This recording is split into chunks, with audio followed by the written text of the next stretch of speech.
I think one of the things that people in power, people that have the power to oppress, don't want us to know is that really a lot of what we are um, striving for or up against has to do with power. And so, we can be really upset about something. We can get on Facebook and emote about what is bothering us. We can riot, we can rally. But if we're not demanding how power and resources can be redistributed, we are just talking.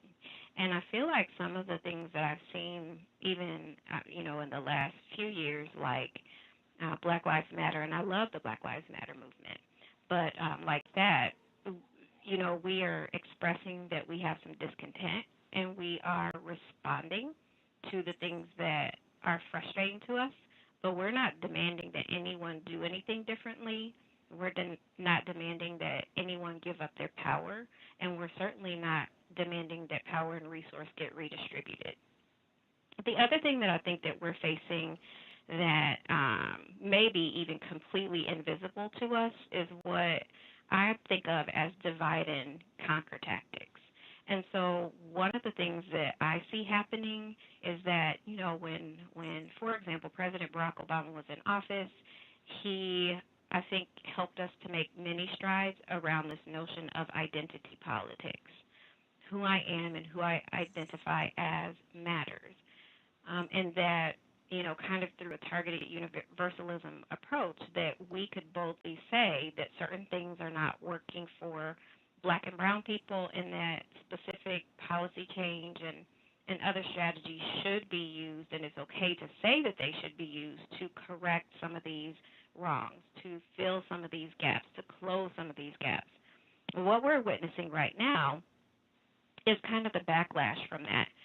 So, what we're seeing is some of us being almost pit against each other, and it's a divide and conquer strategy. So, insofar as I am a black person and I am a straight black person, and I can be arguing with my LGBTQ plus black people, we can sit and hash out our identity politics differences all day long, and as long as we are busy doing that, the oppressor is still able to oppress.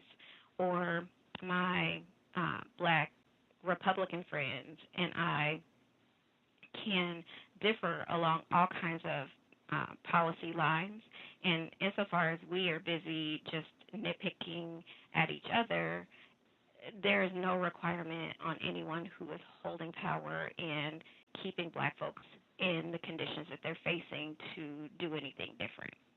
And there are a lot of ways that I see divide and conquer tactics taking place in our communities.